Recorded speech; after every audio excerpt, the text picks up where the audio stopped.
Friends, कैसे आप सब। आप देख रहे हैं जेडी एजुकेशन यूट्यूब चैनल। आपका स्वागत है।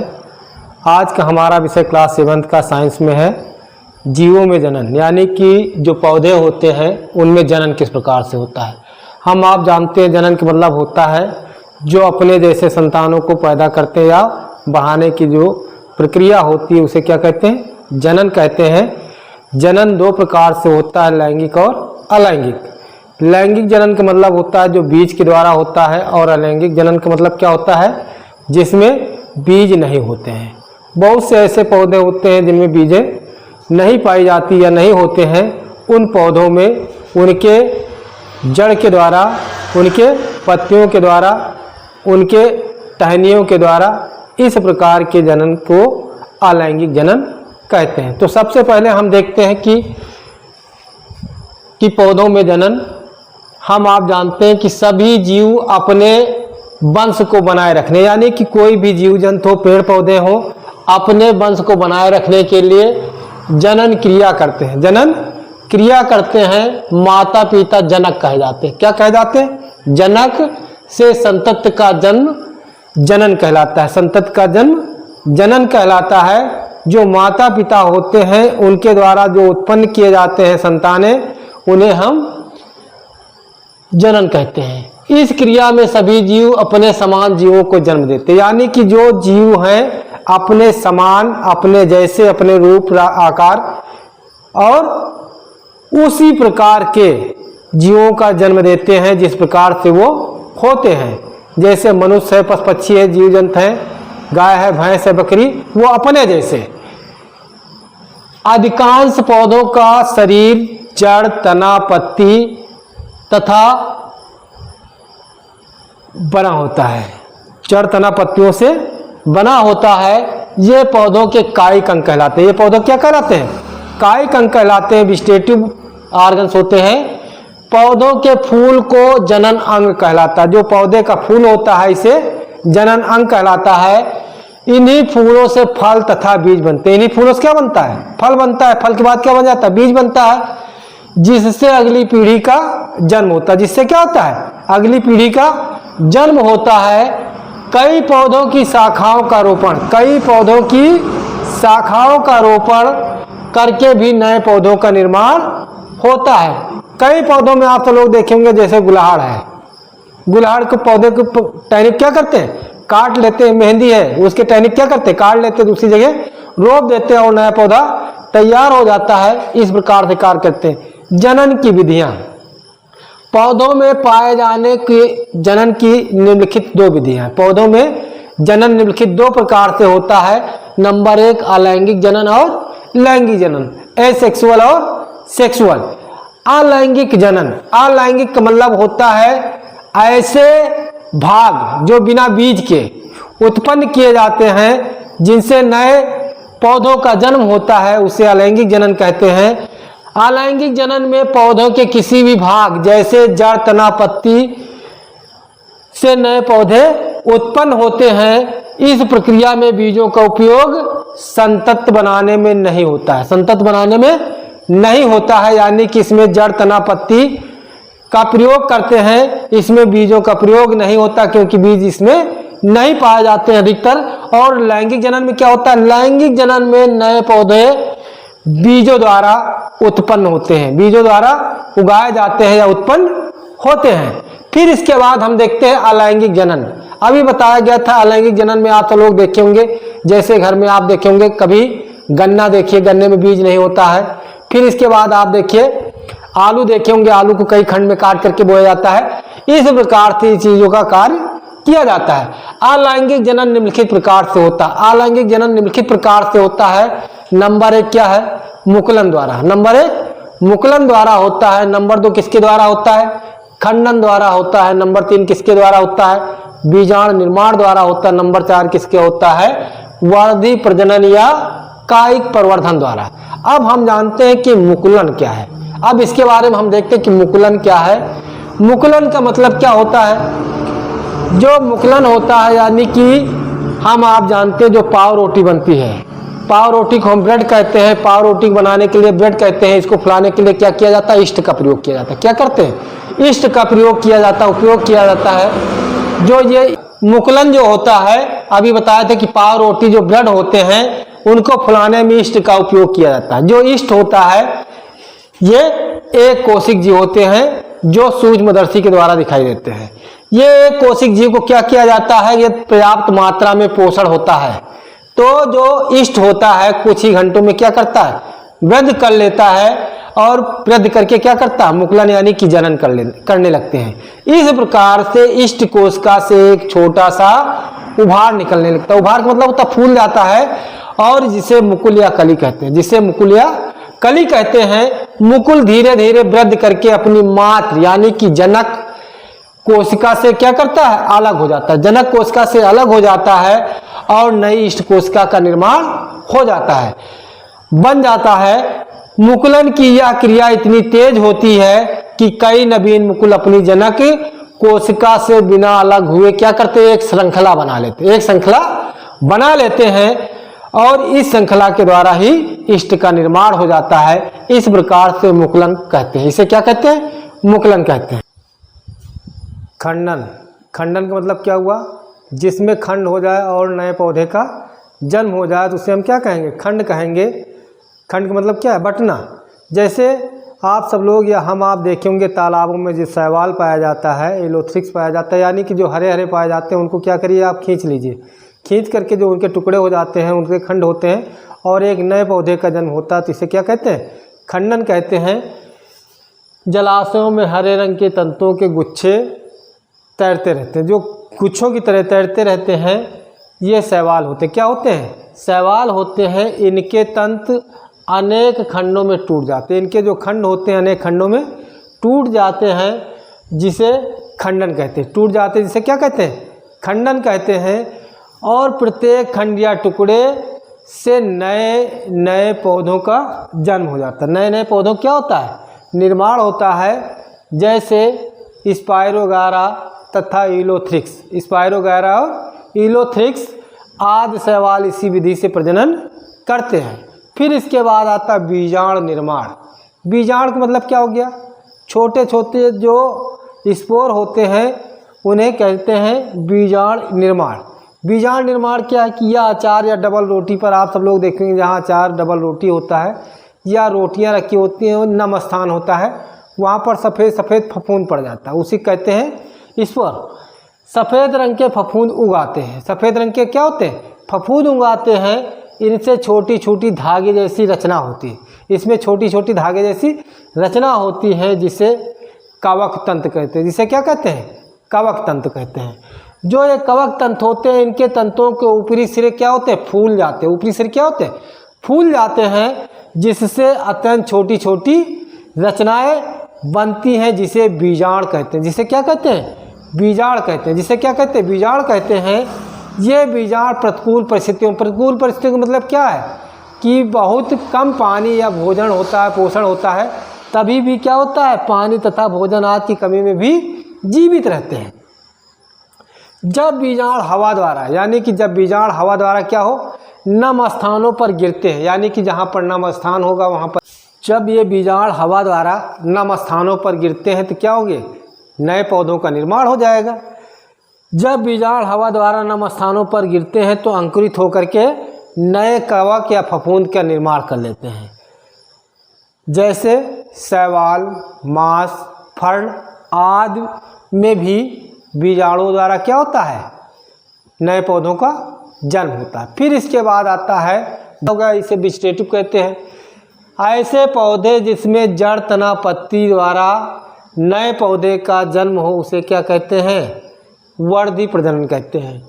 जब पौधों के वर्धी भाग जैसे जड़, तना और पत्ती से नए पौधों का निर्माण होता है, यानी कि नए पौधों का निर्माण होता है या जन्म होता है, तो उसे वर्धी प्रजनन कहलाता है। क्या कहलाता है, वर्धी प्रजनन कहलाता है। ऐसे पौधे बिना बीज के भी उगाए जाते हैं। ऐसे पौधे बिना बीज के भी उगाए जाते हैं, जैसे शकरकंद है, डहेलिया है तथा सतावर की जड़ों को क्या करते हैं, जब मिट्टी में दबा देते हैं, जब मिट्टी में दबा देते हैं तो बोया जाता है। मिट्टी में दबा करके बो दिया जाता है तो उससे नए पौधे का जन्म हो जाता है, नए पौधा उत्पन्न हो जाता है। इसी प्रकार हम आप देखें कि आलू के जो छोटे छोटे अंश होते हैं या गड्ढे बने होते हैं उससे नए पौधे का निर्माण होता है और आलू को कई खंड में 2, 3, 4 खंड में उसको बांट लेते हैं और बांट करके बो देते हैं, नए पौधे का निर्माण हो जाता है। अदरक है, गन्ने के पौधे में क्या होता है, वर्धी प्रजनन तने के द्वारा होता है। किसके द्वारा होता है? तने के द्वारा होता है। कुछ पौधों में पत्तियों द्वारा वर्धी प्रजनन होता है, यानी कि कुछ पौधे ऐसे भी हैं जिनको पत्तियों द्वारा वर्धी प्रजनन करा लिया जाता है, जैसे अजूबा और बिगोनिया है। अजूबा और बिगोनिया है में पत्तियों से नए पौधे का उत्पन्न होता है। फिर इसके बाद आता है इनकी पत्तियों के किनारे पर कलकाएँ होती। कलकाओं का मतलब होता है थोड़ी थोड़े, ये देखिए यहाँ बना है, ये धसी होती है, यहीं से नए पौधे का निर्माण होता है। कलकाएँ होती जो नए पौधों को जन्म देती हैं। वर्धी प्रजनन से उत्पन्न पौधे जनक पौधे के समान होते हैं, यानी कि जो वर्धी प्रजनन कराया जाता है या होता है वो अपने पौधों के किस तरह होते हैं, समान होते हैं। किसमें? गुणों को बनाए रखते हैं। फिर इसके बाद आता अधिक पैदावार तथा उपयोगी पौधों के गुणों को बनाए रखने के लिए वर्धी प्रजनन कराया जाता है। जैसे आप कहते हैं कि आम की कटिंग ले आओ, अच्छा फल देगा। इसका मतलब यह है कि अच्छा फल का मतलब है कि जो पौधा है उसमें 2 प्रकार का, एक तो क्या होता है, देसी पौधा होता है, जो ऊपर का भाग होता है वो किसी अच्छे पौधे को काट करके उसमें लगा दिया जाता है और नए पौधे का निर्माण हो जाता है। ये सारे आरोहण यानी कृत्रिम विधियों से भी पौधों को वर्धी प्रजनन कराए जाते हैं। आरोहण द्वारा दाब या कलम लगाना कृत्रिम विधियां हैं। इस प्रकार से ये वर्धी प्रजनन खत्म हुआ। आगे देखते हैं। अब आगे हम देखते हैं लैंगिक जनन। लैंगिक जनन क्या है? इसे बाइसेक्सुअल कहा जाता है, जिसमें नर और मादा दोनों का सहयोग होता है। उसके बाद जो बनता है उसे लैंगिक जनन कहते हैं। लैंगिक जनन का यहाँ पर एक देखिए प्रारूपी सूत्र पुष्प का बनाया हुआ है, पुष्प की संरचना बनी हुई है। इस पुष्प की संरचना के हिसाब से या कभी आपको पुष्प मिले, गुलाब का पौधा जब आप लेंगे तो देखिए जो सबसे नीचे हरा टाइप का दिखाई देता है उसे पुष्पवृंत कहते हैं। क्या कहते हैं? पुष्पवृंत कहते हैं। और उसके ऊपर जो हरा हरा दिखाई देता है वह दल होता है जो हरा होता है। फिर इसके बाद यहाँ पर देखिए जो गोला सा दिखाई देता है और बीच में मध्य में होता है, इसे अंडाशय कहा जाता है। और पतले से धागे की नुमा की तरफ और ऊपर होता है तो उसे पुंकेसर कहते हैं। और उसी का जो भाग होता है लंबा सा उसे क्या कहते हैं? वर्तिका कहा जाता है। और जो बड़ा सा भाग बाहर का दिखाई देता है लाल लाल जो पुष्प का होता है उसे दल कहा जाता है। और जो मध्य का भाग सबसे ऊपर होता है उसे वर्तकाग्र कहा जाता है। क्या कहा जाता है? वर्तकाग्र कहा जाता है। अब लैंगिक जनन। लैंगिक जनन है क्या? लैंगिक जनन में अभी बताया गया मादा और नर यानी कि दोनों का जब सहयोग होता है तब भागीदारी होती है, तब वो कार्य करता है। लैंगिक जनन की क्रिया में नर तथा मादा जनकों की भागीदारी होती है। जनकों की मतलब होता है जो माता पिता होते हैं उनकी भागीदारी होती है। पुष्प के 4 प्रमुख भाग होते हैं। पुष्प के 4 प्रमुख भाग होते हैं। कौन कौन से भाग होते हैं? वायदल, दल, पुंकेसर तथा स्त्री केसर।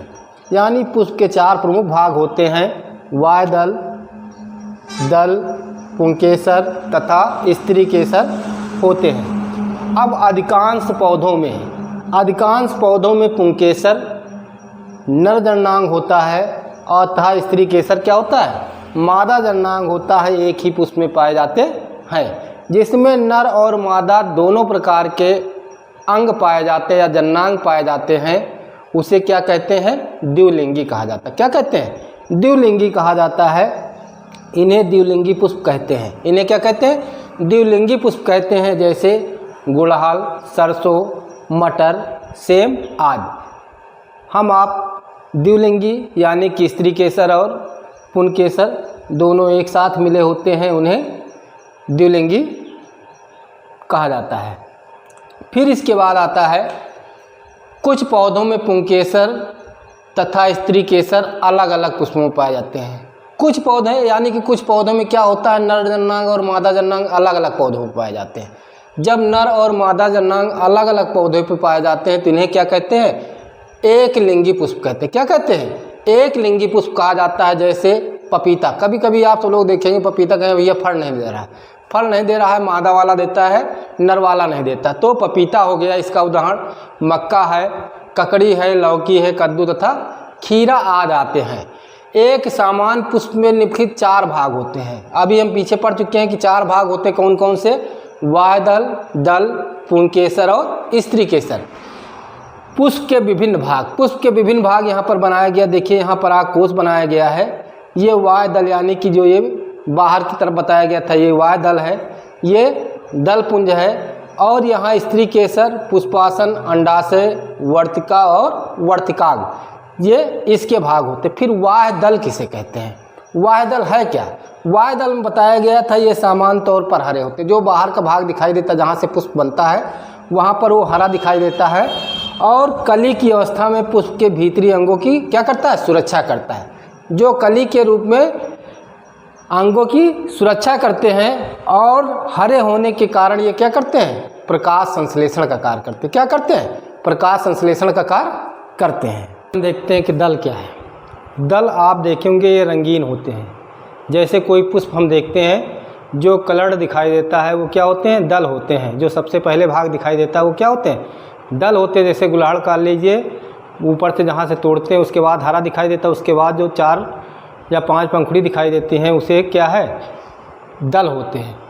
यह पुष्प के सबसे आकर्षक भाग होते हैं। यह पुष्प के सबसे आकर्षक भाग होते हैं। प्रायः या रंग भिन्न भिन्न होता है, यानी कि भिन्न भिन्न का मतलब है कि गुड़हल का कलर आप देखे होंगे लाल होता है, कनेर का कलर देखते हैं पीला होता है। इसी तरह अन्य पौधे में देखते हैं, जैसे गुड़हल है तो लाल है, कनेर में क्या होता है? पीला होता है, गुलाब में कैसा होता है? गुलाबी होता है, और चमेली में कैसा होता है? सफ़ेद होता है। रंगीन होने के कारण, यानी कि ये जो रंगीन होते हैं इनके रंगीन होने के कारण है कि इनकी तरफ पुष्प में क्या होते हैं? जो कीट पतंग होते हैं, मधुमक्खी होती हैं, आकर्षित होती हैं। होने के कारण कीट पतंगों को अपनी ओर परागण के लिए आकर्षित करती हैं। ये परागण के लिए आकर्षित करती हैं। विभिन्न पौधों के पुष्पों में दलों की संख्या भिन्न भिन्न होती है, यानी कि जो दल हैं विभिन्न प्रकार के पौधों में भिन्न भिन्न होती हैं। संख्या क्या होती है? अलग अलग होती है। जैसे गुड़हल में 5 होती है और सरसों में कितनी होती है? 4 होती है। गुड़हल में कितने होते हैं दल? 5 होते हैं, तथा सरसों में कितने होते हैं? 4 दल होते हैं। अब आता है पुंकेसर। क्या आता है? पुंकेसर पुष्प के भीतर धागे जैसी संरचना, अभी चित्र बनाए थे, धागे जैसी संरचना दिखाई देती हैं। इन रचनाओं को क्या कहते हैं? पुंकेसर कहते हैं। क्या कहते हैं? पुंकेसर कहते हैं। पुंकेसर का ऊपर का सिरा फूला हुआ होता है। जो ऊपरी सिरा होता है वो कैसा होता है? फूला हुआ होता है। इसे परागकोश कहते हैं। इसे क्या कहते हैं? परागकोश कहते हैं।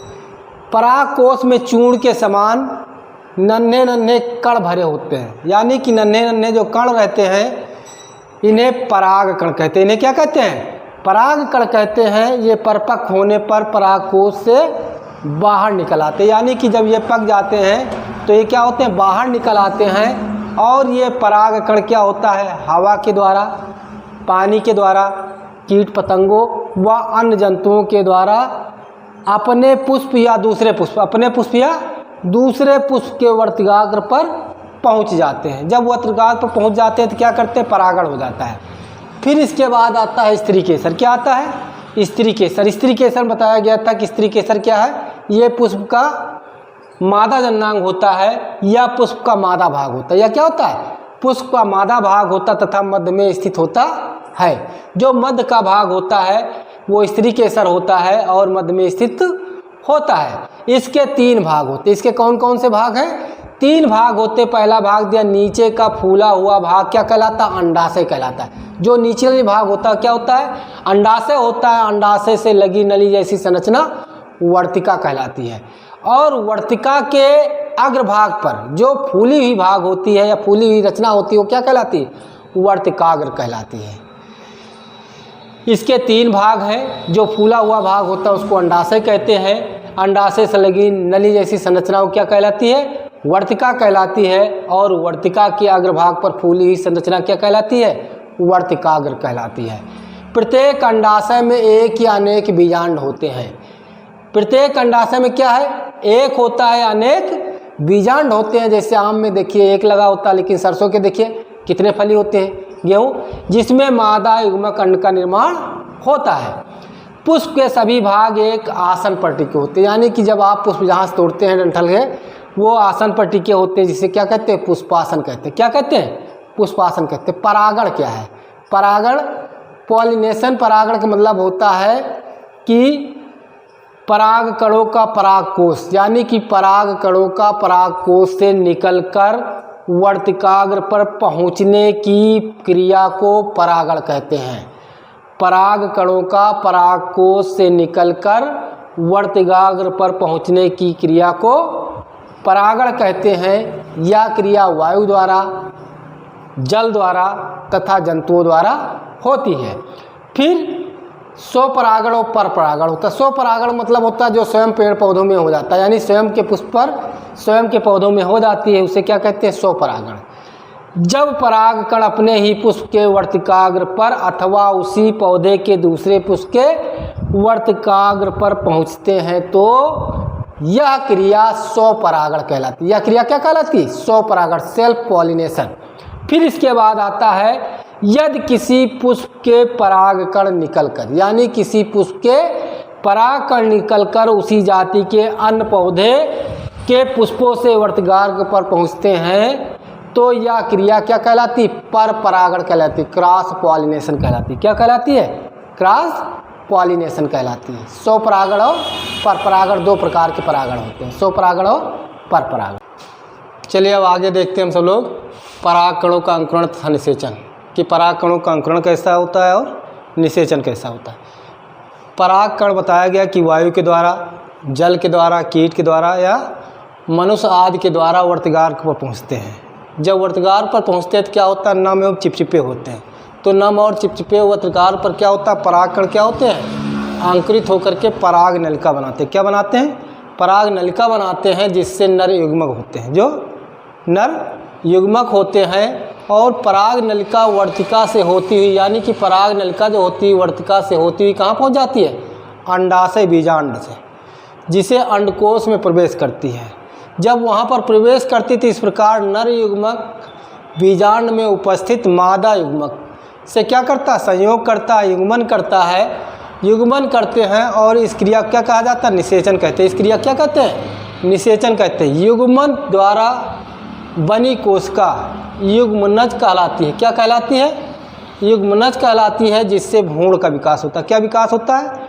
भ्रूण का विकास होता है। नर तथा मादा युग्मन के संयोग की क्रिया को निषेचन कहते हैं।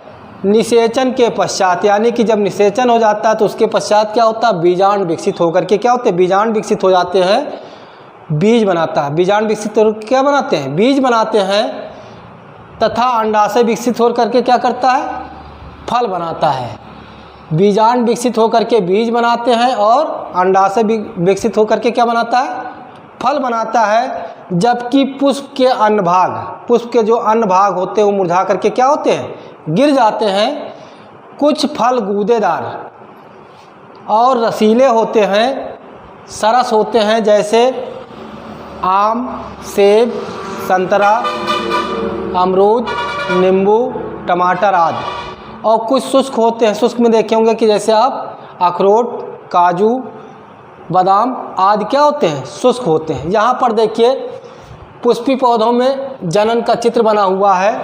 जो जनन का चित्र दिया हुआ है इसमें हम देखते हैं कि यहाँ पर लिखा हुआ बना है अंड कोशिका। क्या बना हुआ है?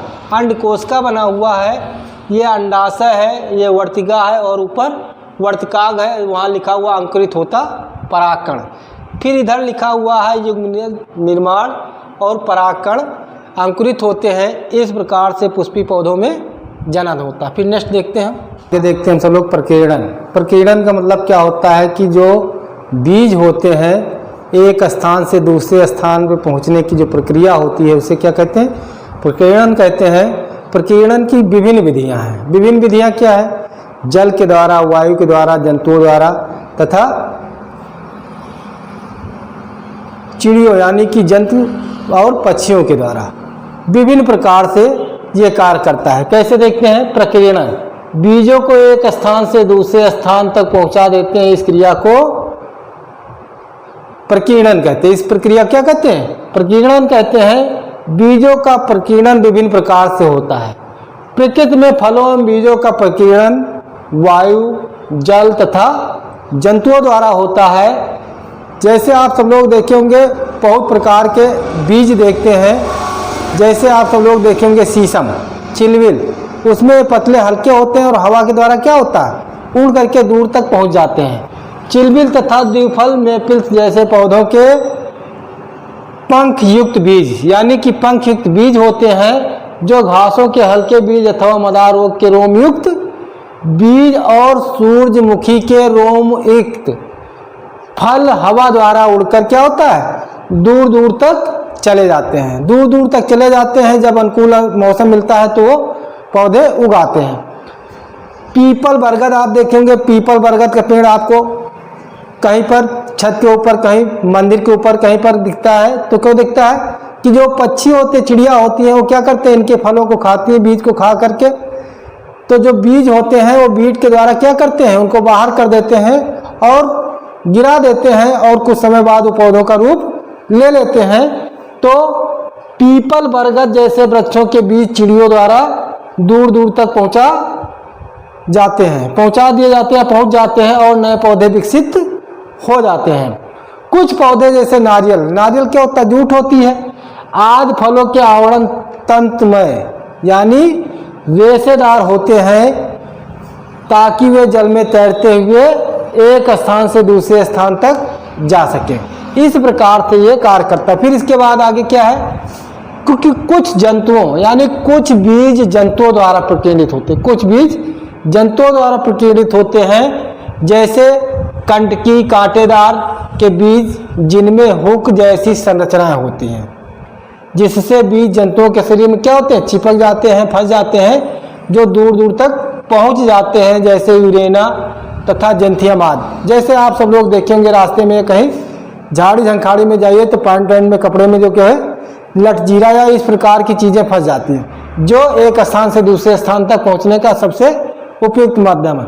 कुछ पौधों के फल जैसे मदार तथा आरंड में क्या होता है, मटर तथा आरंड, आरंड का मतलब होता है जिसे हम सब लोग रिंडी बोलते हैं। इसके बीज क्या होते हैं, फल बंद होते हैं, जब पक जाते हैं पूर्ण रूप से पकने के बाद क्या होता है, फट जाता है। फटने के बाद तेज आवाज से दूर तक इसके बीज चले जाते हैं, साथ फटक कर दूर प्रकीर्णित हो जाते हैं। इस प्रकार से प्रकीर्णन क्रिया संपन्न होती है। फिर इसके बाद आता है फल एक परिपक्व अंडाशय होता है। फल क्या होता है, एक परिपक्व अंडाशय होता है।